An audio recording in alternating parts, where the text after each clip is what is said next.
Alright, it's finally time. I promised I was gonna do this on Twitter 2 days ago when this video was first released. The video being the interview that Casey Neistat did with the guy from YouTube, whatever his name is. I haven't watched the video yet. I haven't had time because I was doing more important things yesterday, such as, just hold on a second, starting to read this book, but that's a topic for a booktuber video on Monday, one day, when I finish reading it, which will probably be soon because it's such a great book. But I'm gonna watch the video now, finally, and then I'm gonna react to it, and I'm gonna leave some parts of my reaction in the video, probably, and then I'm going to discuss it afterwards. So let's go, let's find this video. Interviewing the head of YouTube business. Let's see. Have you ever made a YouTube video before? No, it's my first one. I'm always very vocal with what I see as YouTube strengths. The guy YouTube is the head on. He hasn't made a YouTube. What the heck? On Christmas and New Year's, when that's wrong. That's what's wrong with YouTube. These people. There was a lot of criticism of YouTube. Why not use the platform as a way to communicate YouTube's position? Yeah, the platform that you own. In my day-to-day job, I'm responsible for all of the YouTube creators and. He's responsible for YouTube creators, and he hasn't ever made a YouTube video. And creating amazing audiences. So we were trying to formulate our response, and of course, you know, with Logan and a lot of his projects for original productions, there are hundreds of people involved, people whose paychecks depend on it. So we don't want to make a rash decision that impacts so many people's livelihoods. Oh, just like the one, just like the decision you made with canceling freaking PewDiePie, Scare PewDiePie. We want to be much faster. We're looking at those processes, and we want to be You much more active. suck. What do you think of that drama? Are you talking about the drama you create? I'm a part of the problem with this, but drama is rewarded with views. So funny. Drama is rewarded with. How do we create the right incentives and disincentives for creators to... Alright, it's 19 minutes long. I'm gonna turn the speed to 1.25. This is impossible. to do the right thing on YouTube. What kind of creators would you like to see more of on the platform? Are you talking about me personally, or I mean more to the bigger question of culture. Like, what would you love to see ultimately as kind of the defining creator movement on the platform, and how would YouTube foster the kind of relationships needed to enable? I personally like a lot of news content. First of all, what kind of question was that? Me personally? No one is interested in his opinion personally. People want to know what YouTube thinks, not what he thinks personally.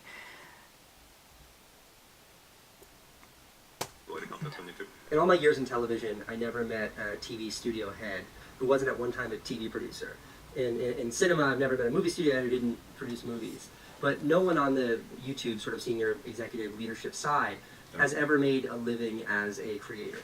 So how does Susan, how do other leaders at YouTube an actual decent question. Being a creator, having never been there yourself? I started in the mailroom of a talent agency, working with writers, actors, directors, circling there. We want as many creators monetizing, but we also want to make sure that everybody who's monetizing is doing the right thing and is protected. Because if somebody doesn't do the right thing and are in there, and advertisers react in a certain way, then all of you get punished. And that's not a good outcome, because then you don't succeed, we don't succeed. Because nobody's happy. About monetization, when you guys made the changes that were made in response, He keeps saying doing the right thing. I'll go back to that later. response to Apocalypse. I remember you calling on this issue. I think it was maybe October or somewhere there, and that's when we started to think about the let's tell creators that they shouldn't publish them yet, have them unlisted. It's reviewed, it's scanned, and then they won't go through the volatility. So that has worked. Yeah, it has worked until people, unbelievable. This guy is like dumb as a door. That we say that in Brazil. I don't know if it's a thing in English. What about all the other creators that complain that as soon as they publish the video, it gets yellow again? Like, as a creator, it feels like there's a lot of tension. And Casey doesn't even mention that. Between the creator community and YouTube as a company. You should know that we try so hard to communicate with creators, and it's also disheartening. But like, it's so hard. It tries so hard. Is he listening? Can he hear what he's saying? We want feedback to keep on coming, but it's disheartening to hear that it's not cutting through. But you should know it's not cutting through because you don't say a thing. We don't see it as tension. We see it as... So what do we stand for is really four freedoms. freedom of opportunity, anybody to make a living on YouTube, bring revenue from the entire world, and there are many wonderful examples. Freedom of speech, as important as freedom of information, access to it. I grew up in this country, in Czechoslovakia, behind the Iron Curtain. It's really important, and freedom of speech and freedom of information is really important to me, and that is why I love what I do. And then the fourth one is freedom to belong. People creating communities on YouTube that they can feel like they can share a bit more with, that they may not have in person somewhere else, but on YouTube they do. So we have these four core freedoms that we truly care about. What is important to us? We may not get it right, many times, or for one reason or another, but the intent is always good. The intent is always on your side. How lovely. We can deliver more and more on that, and truly make everybody even happier and more successful. Well, Robert, thank you for coming on, and I want to say that Robert did not ask me to do this, but I can't have you on, Robert. Yeah, I don't care about this book. Who cares about that? Okay, that's enough. All right. One word, because my moral guidelines stop me from saying 2 words. Disappointing. Extremely disappointing. First, disappointing in the quality of the interview. This is almost like the mainstream media interviewing Obama and asking, oh, tell me about your favorite part of being in the government or something, instead of actually asking proper questions. To be fair, Casey asked some proper questions, but didn't ask further. The guy gave bad answers. He didn't even answer some of the questions. Unbelievable. And disappointing because he just, like, honestly, did he even hear what he was saying? Because it doesn't sound like he's like, oh, we tried to communicate with you. Really? When? Like, when? How? When? If even big YouTubers sometimes make videos saying, I tried and I didn't get an answer from YouTube, clearly you didn't communicate with anyone, because if you had communicated, they wouldn't be saying such things. Unbelievable. It's just so stupid, the whole thing. But the thing that really, honestly, that really bothers me most about this interview and what he said, is when he said, doing the right thing. Doing the right thing. And I don't know if I can summarize in such a short video, but I'll try, okay? What does he mean by doing the right thing?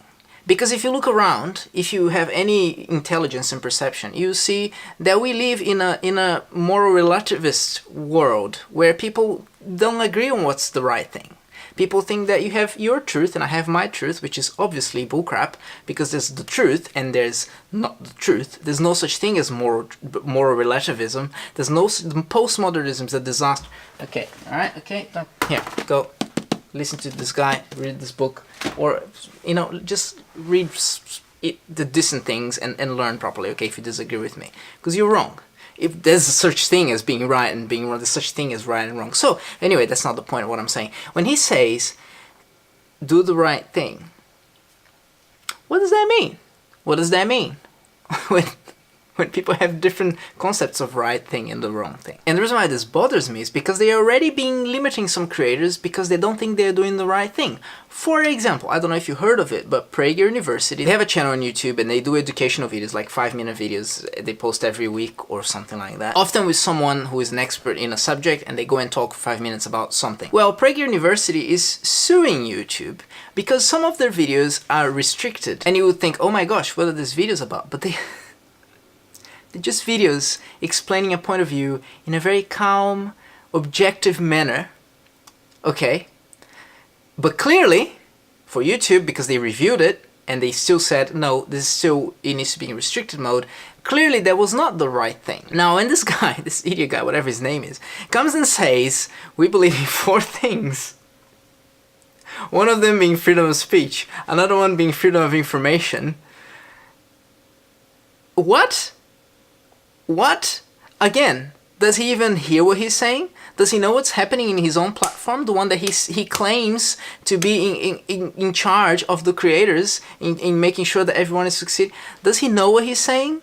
Because clearly he doesn't. Because if he knew, he would know what I'm talking about. And it's unbelievable. It's just unbelievable. Now, I'm not saying they should be forced to put videos that they don't want and they should sell ads to videos they don't. No. They're a private company. They can, do pretty much whatever they want. Of course, they're kind of a monopoly, but still, they can do whatever they want. But when they so blatantly lie like that, say something that doesn't reflect their reality or what they do, that's a problem. When they use words such as long as they are doing the right thing, again, what the heck does that mean? What does that mean? When their community guidelines are so ambiguous, they make no sense, when they just go and decide at random, oh, now we'll delete this channel, we don't want this anymore, this is offensive, this is not, blah blah blah, this person didn't like it, this advertiser didn't like it, blah blah. What hope is there for YouTube? When that's what they say, when that's what they do, where is the hope? The only hope is if a competitor appears, because I will very quickly jump to that.